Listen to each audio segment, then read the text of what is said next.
بلبل الأغصان غرد مدى الأزمان عن أهل وحي الله، عن حملة القرآن. في عالم الإنسان كل له ميدان، وليس أعلى شان من حملة القرآن.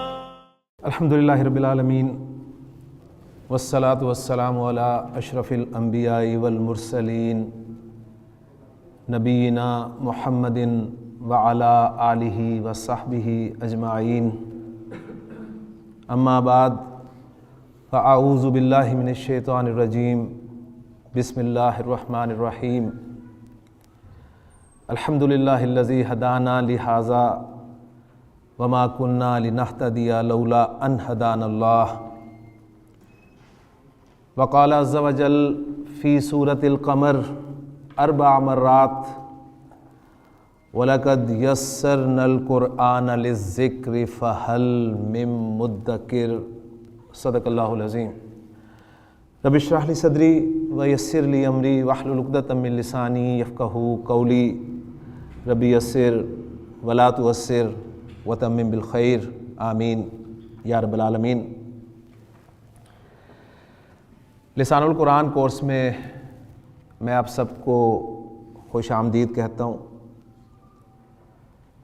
میرا یہاں پر آ کر آپ لوگوں کو لسان القرآن یعنی قرآن کی زبان یعنی لینگویج آف دا قرآن پڑھانا اور آپ لوگوں کا یہاں پر آ کر قرآن کی زبان سیکھنا، یہ اللہ تعالیٰ کے فضل و کرم، اس کی توفیق کے بغیر ممکن ہی نہیں ہے. اس لیے میں نے آپ کے سامنے شکر کرنے کے لیے الفاظ ذکر کیے ہیں. وہ الفاظ جو اللہ تعالیٰ نے قرآن مجید میں سورۃ الاعراف میں جنتیوں کی زبان سے ادا کروائے ہیں کہ شکر کیسے کیا جاتا ہے، شکر ادا کرنے کا طریقہ کیا ہے. کہ جنتی یہ کہیں گے کہ الحمدللہ الذی ہدانا لہذا. تمام تعریف، تمام شکر اس اللہ کا جس نے ہمیں یہاں تک پہنچایا. وما کننا لنہتدی لولا ان ہدانا اللہ. اور ہم کبھی بھی یہاں نہ پہنچ پاتے اگر اللہ ہی ہمیں یہاں نہ پہنچاتا. تو بندہ مومن کے شکر کرنے کا طریقہ یہ ہے، وہ یہ نہیں کہتے ہوں گے کہ جنت ہم ڈیزرو کرتے تھے، ہمارا حق تھا، ہم نیک تھے، ہم نے نمازیں پڑھی تھیں، ہم نے روزے رکھے تھے، ہم نے نیک اعمال کیے تھے، تو جنت تو ہم ڈیزرو کرتے تھے. یہ نہیں کہیں گے وہ کہیں گے کہ الحمدللہ الذی ہدانا لہذا. تمام تعریف، تمام شکر اس اللہ کا جس نے ہمیں یہاں تک پہنچایا. اور یہاں پہنچنا اس کی توفیق، اس کے فضل، اس کے کرم کے بغیر ناممکن تھا. میں چاہوں گا کہ پہلے ہم سب، میں بھی، آپ بھی، یعنی حاضرین بھی اور ناظرین بھی اللہ تعالیٰ کا شکر ادا کریں اور انہی الفاظ کے ساتھ کہ الحمدللہ الذی ہدانا لہذا وما کننا لنہتدی لولا ان ہدانا اللہ.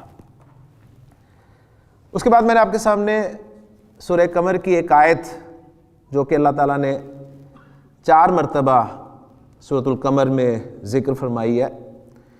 اللہ تعالیٰ کا کوئی جملہ ایک مرتبہ کہنا بھی کافی ہوتا ہے، لیکن 4 مرتبہ اللہ تعالیٰ نے یہ جملہ دہرایا. اور آپ کو اس کلاس کی انویٹیشن کے لیے جو اشتہارات موصول ہوئے ہوں گے ان میں بھی شاید یہ جملہ لکھا ہوگا کہ وَلَقَدْ يَسَّرْنَا الْقُرْآنَ لِلذِّكْرِ فَهَلْ مِن مُدَّكِرٍ. میں نے یہ آیت بھی آپ کے سامنے تلاوت کی ہے. اس کا مطلب کیا ہے وہ بھی سمجھتے چلیے. اللہ تعالیٰ نے ارشاد فرمایا کہ ہم نے قرآن کو نصیحت کے لیے آسان کر دیا ہے، تو کیا کوئی ہے نصیحت قبول کرنے والا؟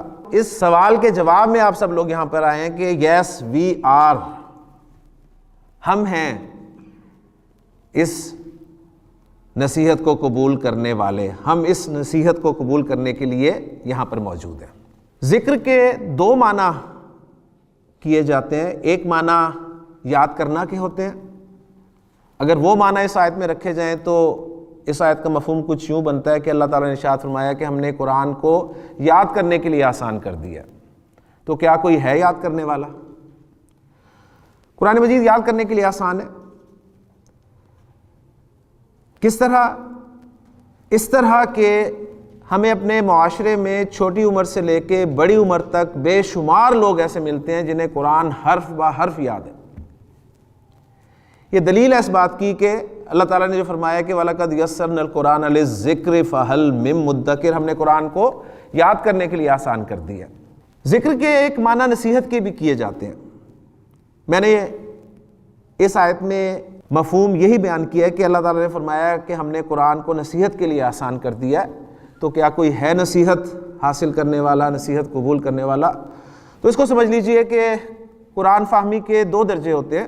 ایک درجہ ہوتا ہے کہ قرآن نصیحت کے لیے پڑھا جائے، اس اعتبار سے قرآن بہت آسان ہے۔ اس مقصد کے لیے صرف عربی زبان سیکھ لینا بھی کافی ہے، اس لیے کہ جب بھی آپ تلاوت کریں گے قرآن کی، آپ کو عربی آتی ہوگی تو آپ کو نصیحت جو ہے وہ ملتی رہے گی، ڈیلی تلاوت میں آپ کو نصیحت حاصل ہو جائے گی۔ اور دوسرا لیول، دوسرا درجہ ہے قرآن فہمی کا، قرآن سے احکام اخذ کرنا۔ یہ بہت مشکل لیول ہے، اور اس کے لیے صرف عربی سیکھنا ضروری نہیں ہے، صرف عربی سے یہ حاصل نہیں ہو سکے گا۔ تو میں نے آپ کے سامنے یہ بات واضح کر دی ہے کہ ہم کس لیول کے لیے یہاں پر اکٹھے ہوئے ہیں۔ ہم نے اس کلاس کو مکمل کرنے کے بعد قرآن سے احکام نہیں نکالنے، وہ بہت مشکل لیول ہے اور بہت اونچا لیول ہے۔ ہم جس لیول کے لیے یہاں پر اکٹھے ہوئے ہیں وہ ہے قرآن مجید سے نصیحت حاصل کرنے کا لیول۔ اس کے لیے عربی انشاءاللہ تعالیٰ کفایت کرے گی، اور انشاءاللہ تعالیٰ ایک دن ایسا آئے گا کہ میں آپ کے سامنے اسی بورڈ پر قرآن مجید کی آیات لکھ رہا ہوں گا، نبی کریم صلی اللہ علیہ وسلم کی احادیث لکھ رہا ہوں گا، اور آپ صرف انہیں سمجھ ہی نہیں رہے ہوں گے بلکہ انہیں باقاعدہ گرامیٹیکلی انالائز بھی کر رہے ہوں گے انشاءاللہ تعالیٰ۔ اس کے لیے آپ سے ریکوائرمنٹ جو درکار ہیں وہ کیا ہے؟ آپ کو کلیئر ہونا چاہیے اس کورس سے صحیح طور پر، مکمل طور پر مستفید ہونے کے لیے آپ میں قابلیت کیا ہونی چاہیے؟ آپ کی قابلیت صرف اور صرف یہ ریکوائرڈ ہے کہ آپ کو قرآن پڑھنا آتا ہو۔ ماشاءاللہ دنیاوی تعلیم آپ سب نے حاصل کی ہوئی ہے، اس لیے میں نے وہ شرط نہیں لگائی۔ شرط صرف یہ ہے کہ آپ کو قرآن پڑھنا آتا ہو، اور باقی جو دنیاوی تعلیم آپ نے حاصل کی ہے وہ ہمیں ہیلپ کرے گی انشاءاللہ تعالیٰ۔ اور دوسری چیز جو آپ سے ریکوائرڈ ہے وہ آپ کی ریگولیرٹی اور پنکچویلٹی ہے۔ جیسا کہ آپ کے علم میں ہے کہ ایک مختصر سا کورس ہے اور گنے چنے دن ہیں، ان میں سے اگر آپ کا ایک دن بھی مس ہو گیا اور اگلے دن آنے سے پہلے آپ نے اس کی ریکارڈنگ نہ دیکھی تو آپ کے لیے بہت مشکل ہوگا۔ اور دوسری شرط اس کے ساتھ ہی جو پنکچویلٹی کی ہے وہ بھی کلیئر کرتا چلوں، ایون آپ اس کلاس میں اگر 10 منٹ بھی لیٹ آئے تو جو بات چل رہی ہوگی اس بات تک پہنچنے میں آپ کو 10 منٹ لگ جائیں گے، اور پھر میچ کرنے میں 10 منٹ مزید لگ جائیں گے، اور آپ کو پتہ ہے کہ پہلا سیشن ہمارا 45 منٹ کا ہے، تو بچے گا کچھ بھی نہیں۔ لہٰذا صحیح یا مکمل طور پہ مستفید ہونے کے لیے یہ شرائط ہیں جی اس کورس کی۔ تو مزید تاخیر کیے میں باقاعدہ لسان القرآن کورس کا آغاز کر رہا ہوں۔ آپ کو سب سے پہلے اپنے کورس کا نام معلوم ہونا چاہیے کہ ہمارے کورس کا نام ہے لسان القرآن۔ لسان القرآن کے معنی ہے قرآن کی زبان، اور قرآن کی زبان کے معنی ہے لینگویج آف دا قرآن۔ اور پھر میں نے اپنی ابتدائی کلمات میں ایک دعا بھی اللہ تعالیٰ سے کی ہے، اور میں چاہوں گا کہ آپ سب وہ دعا یاد بھی کریں اور ڈیلی اسے پڑھیں، اس کورس کے لیے بھی خاص طور پر اور اپنی زندگی میں بھی آسانیوں کے لیے۔ تو باقاعدہ میں آغاز کرتا ہوں اس دعا سے۔ بورڈ پر میں دعا لکھوں گا، آپ کے سامنے پروناؤنس کروں گا اس دعا کو، انشاءاللہ تعالیٰ بیٹھے بیٹھے آپ کو یاد ہو جائے گی، اور اس کے بعد پھر ہمارا کورس لسان القرآن جو ہے وہ باقاعدہ شروع ہو جائے گا۔ تو میں امید کرتا ہوں، اللہ تعالیٰ سے دعا کرتا ہوں کہ اللہ تعالیٰ خیر و عافیت سے مجھے بھی آپ کو بھی اس کورس کو مکمل کرنے کی توفیق عطا فرمائے، اس میں ہمارے لیے آسانی پیدا فرمائے، مشکل ہمیں کسی قسم کی اس میں نہ آئے۔ یہی الفاظ جو ہیں میں آپ کے سامنے بورڈ پر عربی زبان میں لکھتا ہوں۔ ربی، ربی کے معنی ہے اے میرے رب۔ اب یہیں سے آپ کو عربی زبان کی گہرائی کا اندازہ ہونا شروع ہو جائے گا کہ لفظ ایک ہے اور ترجمہ میں اس کا 3 الفاظ میں کر رہا ہوں کہ اے میرے رب. آپ کو صرف رب نظر آ رہا ہے, نہ اس میں اے کے لیے لفظ نظر آ رہا ہے, نہ میرے کے لیے لفظ نظر آ رہا ہے. لیکن انشاءاللہ تعالی ایک دن ایسا آئے گا کہ آپ بتائیں گے کہ اس میں اے کہاں ہے اور میرا جو ہے وہ کہاں ہے انشاءاللہ تعالی. ابھی آپ ایمان بالغیب پر یقین رکھتے ہوئے اس کورس کو مکمل کرنے کی کوشش کیجیے گا. تو ربی, اے میرے رب. یسر, آسان کر دے, آسان فرما دے.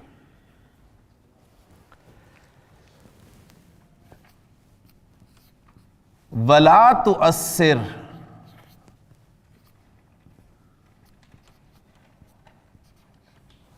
اور مشکل نہ فرما. یہ مشکل اور آسانی میرے آپ کے لیے, اللہ تعالیٰ کے لیے کوئی مشکل نہیں ہے. تو اسی سے ہم دعا کرتے ہیں کہ آسان کر دے ہمارے لیے, مشکل نہ ہو ہمارے لیے. یہاں پر آنا, یہاں پر بیٹھنا, یہاں پر پڑھنا, یہاں پر سیکھنا, یہ ہمارے لیے مشکل نہ ہو. اور اب تیری توفیق سے, تیرے فضل سے, تیرے کرم سے ہم نے اس کو شروع کر ہی دیا ہے, تو وَتَمِّمْ, مکمل فرما دے, بالخیر, خیر کے ساتھ, خیر کے ساتھ. مختصر سی دعا ہے, انتہائی مفید, صرف عربی کورس کے لیے ہی نہیں بلکہ آپ اس دعا کو اپنی زندگیوں میں شامل کریں کہ ربی یسر ولا تؤثر وتمم بالخیر. ربی یسر ولا تؤثر وتمم بالخیر. ربی یسر ولا تؤثر وتمم بالخیر. میرے خیال میں آپ کو یاد ہو گئی ہے. کسی بھی زبان کو سیکھنے کا آغاز اس کے الفابیٹ سے کیا جاتا ہے. جب ہم نے پہلی مرتبہ انگریزی پڑھی تھی تو ہمیں ABC سکھائی گئی تھی. اب وہ الفابیٹ جو ہیں انگلش کے, انگریزی کے, وہ کون کون سے ہیں اور کتنے ہیں ماشاءاللہ سب کے علم میں. اردو جب ہم نے پڑھنی شروع کی تو ہمیں حروف تہجی پڑھائے گئے. اب اردو کے حروف تہجی کون کون سے ہیں اور کتنے ہیں یہ سب کو معلوم نہیں ہے, کیونکہ انگلش کے جو الفابیٹ ہیں 26 ایسی ہے نا کہ 28 26 کوئی اختلاف نہیں ہوگا. لیکن اردو اس کے الفابیٹ حروف تہجی کتنے ہیں اس میں اختلاف شروع ہو جائے گا. تو میں اختلاف میں نہیں پڑھنا چاہتا. بہرحال اب ہم آتے ہیں عربی کے الفابیٹ حروف تہجی کی طرف.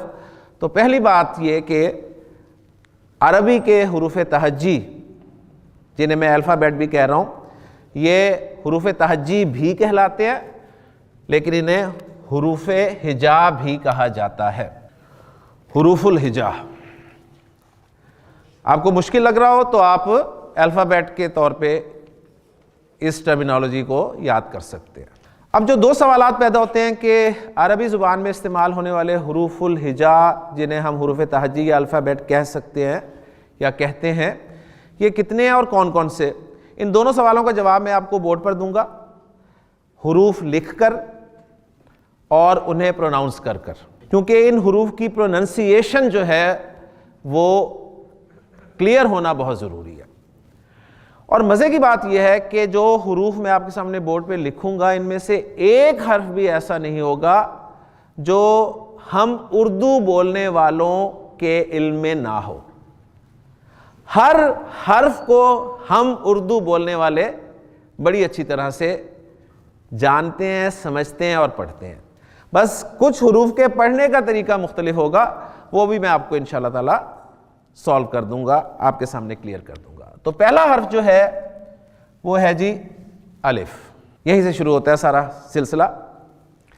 اور دوسرا حرف ہے اردو میں بے, آپ سب جانتے ہیں, لیکن عربی میں اس کی پروننسیشن جو ہے وہ ہے با. یہیں سے میں آپ کو اصول بتا دوں, یہیں سے جو حروف ہم اردو میں ایک ہی آواز پر ختم کرتے ہیں, الف کے آخر میں اے ہے, نو. بے کے آخر میں اے ہے, ڈیفینیٹلی ہے. الف نو اے, بے اے. تو جس حرف کے آخر میں آپ کو اے کی آواز سنائی دے، عربی میں آپ نے اس کو آ کی آواز کے ساتھ پڑھنا ہے۔ اب یہ اصول اگر بتا دیا تو میں جو بھی حرف آپ کے سامنے لکھوں گا آپ اسے انشاءاللہ تعالیٰ صحیح پروناؤنس کریں گے۔ تو یہ حرف ہے الف، یہ با، پہلے آپ اردو میں پڑھ کے دیکھ لیں اسے، بے با۔ جی، تے تا، سے سا،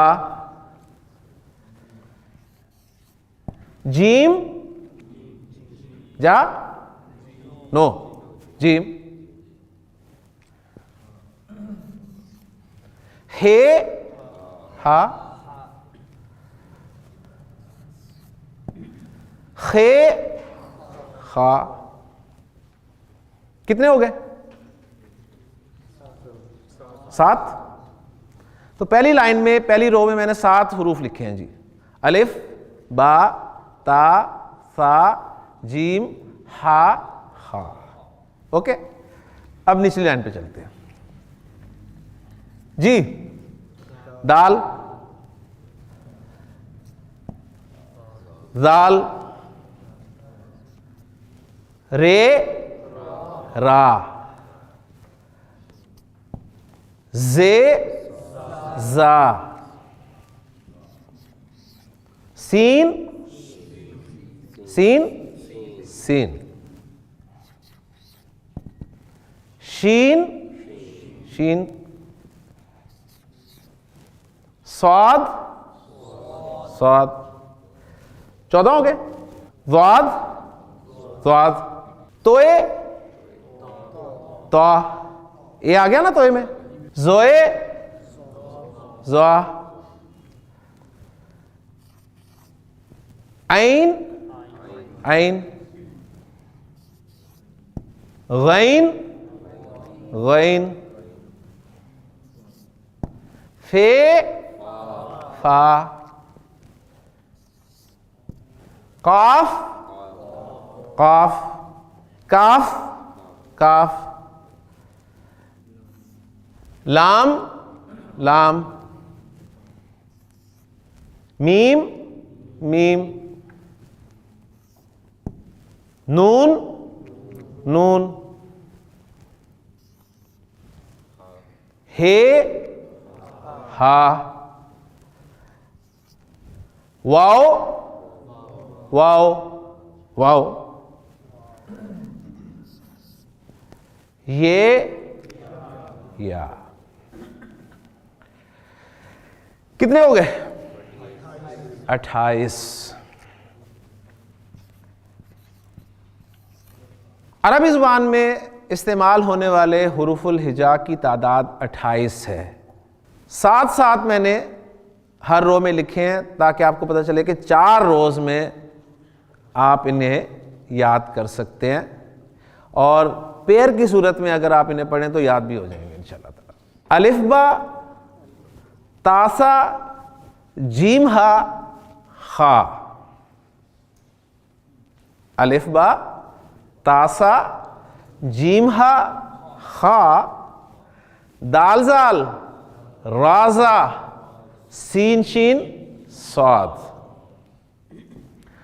ضاد طا ظا عین غین فا قاف، کاف لام میم نون ہا واو یا، الف با تاسا جیم ہا خا، دال زال رازا سین شین صاد، ضاد طا ظا عین غین فا قاف، کاف لام میم نون ہا واو یا۔ آپ جس مرضی طریقے سے انہیں یاد کر لیں، یہ آپ پر چھوڑ دیا میں نے، اور ان کی بس آپ نے پروننسیشن جو ہے جس کا اصول میں نے آپ کو بتا دیا ہے وہ سامنے رکھنا ہے۔ اب یہ جو 28 حروف ہیں، ان حروف میں سے کوئی حرف ایسا ہے جو آپ اردو بولنے والے، اردو پڑھنے والے نہ جانتے ہوں؟ سب جانتے ہیں؟ اب ذرا کمپیریزن کریں کہ جن کی زبان انگریزی ہے ان کے لیے عربی سیکھنا کتنا مشکل کام ہے. ان کو سٹارٹ میں سب سے پہلے الفابیٹ یاد کرنے پڑیں گے, سیکھنے پڑیں گے, ان کی پروننسیشن. ہمیں یہ شروع سے مل گیا. تو اللہ تعالیٰ کی کس کس نعمت کا آپ شکر ادا نہیں کریں گے. تو ہمیں اللہ تعالیٰ نے جو اردو زبان عطا کی, یہ بھی اس کا بہت بڑا فضل ہے. 28 حروف ہو گئے. اب ان حروف میں ایک حرف اگر میں ایڈ کر دوں تو حروف کی تعداد ہو جائے گی 29, اور وہ حرف ہے حمزہ. لیکن میں ایڈ نہیں کروں گا. اگر ایڈ نہیں کروں گا تو پھر یہ حمزہ کہاں جائے گا؟ اس حوالے سے اب میں آپ کو ایک چیز کلیئر کر دینا چاہتا ہوں. پہلی بات تو یہ کہ حروف الہجا کی تعداد کتنی ہے؟ 28. ان کی پروننسیشن کا ایک اپنا طریقہ ہے, اور وہ طریقہ میں نے آپ کو بتا دیا کہ اردو میں جن حروف کے پڑھنے میں آخر میں ایک ہی آواز آتی ہے, وہ ایک ہی آواز آپ نے آ کی آواز میں بدل دینی ہے. دوسری بات میں نے بتائی ہے کہ اگر ان حروف میں حمزہ کو بھی شامل کر دیا جائے تو تعداد 29 ہو جاتی ہے, لیکن میں حمزہ کو شامل نہیں کروں گا. اس کی وجہ میں آپ کو بتانے لگا ہوں کہ کیوں نہیں شامل کروں گا, اور علماء نے حمزہ کو الگ سے حرف کیوں کنسیڈر نہیں کیا. کلیئر ہوگی بات؟ اب اس کا جواب دینے لگا ہوں. اس کے لیے ہمیں ایک چیز اور جس سے ہم سب واقف ہیں اسے بھی سامنے رکھنا ہوگا. یہ میں آپ کے سامنے کچھ علامات لکھ رہا ہوں, آپ سب واقف ہیں. یہ کیا علامت ہے جی؟ زبر. ماشاءاللہ سب کو پتہ ہے. یہ پیش, زبر زیر پیش, سب واقف ہیں. یہ حرکات کہلاتی ہیں. ٹھیک, حرکات نہیں ہے. حرکت کا اپوزٹ کیا ہوتا ہے؟ سکون. سکون کے لیے عام طور پہ ایسی علامت ڈلی ہوتی ہے, لیکن یہ علامت مجھے بہت تنگ کرے گی جب میں بورڈ پہ لکھوں گا, اور آپ کو بھی تنگ کر سکتی ہے. یہ علامت پیش کے ساتھ مکس ہونے کے چانسز ہیں بہت زیادہ. میں یہ لکھ رہا ہوں گا, ہو سکتا ہے اس کا منہ بن جائے, آپ اسے پیش سمجھ لیں. میں پیش لکھ رہا ہوں گا, ہو سکتا ہے اس کا منہ نہ بنے, آپ اسے سکون سمجھ لیں. تو اس کنفیوژن کا حل ہم یہ نکالیں گے کہ ہم سکون کی علامت کے لیے یہ علامت نہیں بلکہ یہ والی علامت استعمال کریں گے, تاکہ کنفیوژن کسی قسم کی نہ رہے. اس لیے آپ دیکھ رہے ہیں کہ وہ جو دعا لکھی ہے اس میں آپ کو سکون کے لیے یہی علامت ڈلی ہوئی مل رہی ہے, باقی وہی علامات ہیں. ہاں, ایک جو شد کی علامت آپ کو نظر آ رہی ہے, شد, یہ کوئی الگ سے علامت نہیں ہے. یہ ایسے ہے کہ جس حرف پہ شد ہوتی ہے وہ حرف 2 مرتبہ استعمال ہوا ہوتا ہے. ایک مرتبہ ساکن صورت میں, یعنی ایک مرتبہ اس پہ سکون ہوتا ہے, اور دوسری مرتبہ اس پہ حرکت ہوتی ہے جو کہ ہم پڑھ رہے ہوتے ہیں. جیسے کہ اب یہاں پر با پہ شد ہے نا, تو یہ اصل میں تھا رب بی, رب بی. پہلا با ساکن اور دوسرا با زیر کے ساتھ والا, تو وہ دونوں باؤں کو مرج کر دیا گیا اور اس پہ شد ڈال دی گئی. تو کوئی نئی علامت نہیں ہے, یعنی آپ نے کنفیوز نہیں ہونا. تو یہ 3 حرکات ہیں اور ایک ہے علامت سکون. ان سے آپ سب واقف ہیں. ہوتا یہ ہے کہ یہ جو پہلا حرف ہے نا, الف, پہلا حرف الف, اس الف پر جب بھی ان تینوں حرکتوں میں سے کوئی حرکت آ جائے, جب بھی ان تینوں حرکتوں میں سے کوئی حرکت آ جائے, جیسے ایسے, ایسے, ایسے, یا الف ساکن ہو جائے, اس پہ علامت سکون آ جائے. اب اس الف کو الف نہیں کہا جائے گا بلکہ حمزہ کہا جائے گا. اس لیے علماء کہتے ہیں کہ حمزہ کوئی الگ سے حرف نہیں ہے, الف ہی حمزہ بن جاتا ہے جب اس پر زیر آ جائے, زبر آ جائے, پیش آ جائے, یا اس پہ علامت سکون آ جائے. تو اس لیے اس کو اس لسٹ میں شامل نہیں کیا گیا۔ ان چاروں صورتوں کے علاوہ یہ الف ہی کہلائے گا اور الف ہی رہے گا۔ تو دوسرا اہم پوائنٹ جو آپ کے سامنے آیا ہے وہ یہ آیا کہ آپ کو الف اور حمزہ کا فرق معلوم ہو گیا الحمدللہ۔ اب میں اگر آپ کے سامنے قرآن مجید سے کچھ الفاظ رکھوں، لکھوں بورڈ پہ اور آپ سے پوچھوں کہ مجھے بتائیے اس لفظ میں الف ہے یا نہیں، تو میں امید کرتا ہوں کہ آپ جواب دیں گے۔ لیکن اس سے پہلے پھر ایک مرتبہ ذہن میں تازہ کر لیجئے کہ الف اور حمزہ میں فرق کیا ہے۔ الف آپ نے اس الف کو کہنا ہے، الف آپ نے اس الف کو کہنا ہے جس میں نہ کوئی حرکت ہو اور نہ سکون کی علامت ہو، اور حمزہ آپ نے اس الف کو کہنا ہے جس پہ 3 حرکتوں میں سے کوئی حرکت آ جائے یا اس پہ سکون کی علامت آ جائے۔ نبی کریم صلی اللہ علیہ وسلم پہ جو پہلی وحی نازل ہوئی اس کے پہلے الفاظ تھے اقرا۔ مجھے یہ بتائیے کہ اقرا لفظ میں الف ہے؟ کوئی صاحب جنہیں نظر آ رہا ہو الف؟ سب متفق ہیں؟ یہ حمزہ کیوں؟ اس لیے کہ الف پہ زیر ہے۔ یہ حمزہ اس لیے کہ اس پہ سکون یا جزم کی علامت ہے۔ اس لفظ اقرا میں الف نہیں ہے۔ اب میں اگر آپ سے کہوں جی اس کے حروف آپ پڑھ دیں تو آپ کہیں گے یہ حمزہ ہے، یہ قاف ہے، یہ را ہے۔ ماشاءاللہ، اب اسے رے نہیں کہنا آپ نے کیونکہ آپ لسان القرآن کورس میں بیٹھے ہیں۔ یہ را ہے اور یہ حمزہ ہے۔ تو الحمدللہ جی آپ نے اقرا لفظ میں پہچان لیا کہ الف نہیں ہے۔ اللہ تعالیٰ کی توفیق سے، اس کے فضل و کرم سے ہم سب کیا ہیں جی؟ مسلمان۔ مسلمان سے پہلے کیا ہیں؟ انسان۔ اور انسان جو ہے یہ بھی عربی کا لفظ ہے اور قرآن کا لفظ ہے۔ کلیئر؟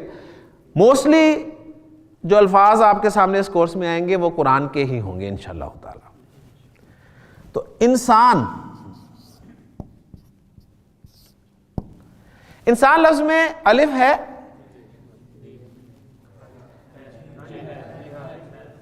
انسان لفظ میں الف ہے۔ کون سا والا الف ہے؟ یہ سین کے بعد والا جو ہے یہ الف ہے اور پہلا والا حمزہ ہے۔ تو ماشاءاللہ جی آپ کو یہ پتہ چل گیا کہ الف اور حمزہ میں فرق کیا ہے، لہٰذا اب آپ جب بھی مصحف کھولیں گے الحمدللہ رب العالمین سے پڑھنا شروع کریں گے تو آپ حمزہ اور الف کو پہچانیں گے انشاءاللہ تعالی۔ انسان کیسے بنا؟ مٹی سے۔ آپ کا بھی یہ خیال ہے جی؟ انسان مٹی سے بنا؟ انسان بنا جی الف نون سین الف اور نون سے۔ تو انسان بننے کے لیے ہمیں کیا ضرورت پڑی؟ حروف تہجی اور کچھ حرکات اور علامت سکون، اس انسان بن گیا۔ تو گویا آپ کو پہلا فارمولہ میں نے دے دیا کہ حروف اور حرکات جب ملتے ہیں تو کچھ بنتا ہے، ٹھیک ہے؟ کچھ بنتا ہے۔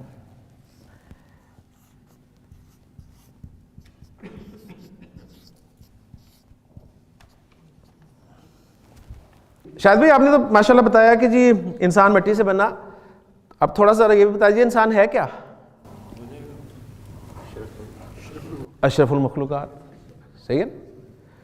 انسان لفظ ہے، تو حروف اور حرکات کے ملنے سے لفظ بنتے ہیں۔ حروف اور حرکات کے ملنے سے لفظ بنتے ہیں، لفظ نہیں بنتے۔ آپ لفظ بنائیں گے، لفظ بنیں گے، ٹھیک؟ اور لفظ کی جمع ہوتی ہے الفاظ، آپ الفاظ بناتے پھریں گے انشاءاللہ تعالی۔ اس کورس میں عربی تو آپ کو آ ہی جانی ہے، لیکن انشاءاللہ تعالی اردو بھی آ جائے گی آپ کو، انشاءاللہ تعالی. تو حروف اور حرکات کے ملنے سے لفظ بنتے ہیں جس کی جمع الفاظ آتی ہے. اب آپ ان حروف اور حرکات اور علامت سکون، ان 4 علامات کے ملانے سے بہت سارے الفاظ بنا سکتے ہیں. اب وہ پریکٹس نہیں میں کرواؤں گا آپ کو، کیونکہ ماشاءاللہ آپ بڑے ہو گئے ہیں، تو اس سے اب تھوڑا سا ہم آگے چلتے ہیں. تو حروف اور حرکات کے ملنے سے لفظ بنتے ہیں. جیسے آپ نے دیکھا جی اقرا اسی طرح بنا، حروف اور حرکات کے ملنے سے. انسان بھی اسی طرح بنا، اور انسان کو ہم نے ثابت کیا کہ لفظ ہے. لفظ 2 طرح کے ہوتے ہیں، 2 اقسام ہوتی ہیں لفظ کی، اقسام نہیں ہوتی، ٹھیک ہے، اقسام ہوتی ہیں. ایک قسم ہوتی ہے جس کے کچھ معنی ہوتے ہیں، معنی ٹھیک، معنی نہیں ہوتے، معنی. اور کچھ لفظ ایسے ہوتے ہیں جس کے معنی نہیں ہوتے. تو گویا لفظ کی 2 اقسام ہوئیں، با معنی اور بے معنی. با معنی میننگ فل، بے معنی میننگ لیس. ہمارا کورس کیا ہے جی؟ لسان القرآن. تو قرآن میں کوئی بے معنی لفظ ہو سکتا ہے؟ نو. لہٰذا اس پہ تو ہم ٹائم نہیں لگائیں گے نا. کلیئر؟ ہم اپنا سلیبس ایک دفعہ کلیئر کر لینا کہ ہم نے پڑھنا کیا ہے. ہم پڑھیں گے جی با معنی الفاظ، جس کے کچھ نہ کچھ معنی ہوں گے. اب یہ جو با معنی لفظ ہوتا ہے، اس کو گرامر میں کلمہ کہتے ہیں. کلمہ نہیں کہتے، کلمہ. کیونکہ ہم بچپن سے یہی پڑھتے ہیں جی، پہلا کلمہ طیب اور طیب میں نے پاک. تو شروع سے ہمارا کلمہ جو ہے وہ صحیح نہیں تھا. تو کلمہ با معنی لفظ ہوتا ہے. لہٰذا قرآن مجید میں آپ کو جو بھی لفظ ملے گا وہ کلمہ ہوگا. دوسرے لفظوں میں ہم یہ کہہ سکتے ہیں نا، قرآن کا ہر لفظ ایک کلمہ ہے، یعنی با معنی لفظ ہے. الحمد ایک کلمہ ہے. للہ 2 کلمے ہیں، لام الگ، اللہ الگ. رب العالمین، رب ایک کلمہ ہے، العالمین ایک کلمہ ہے.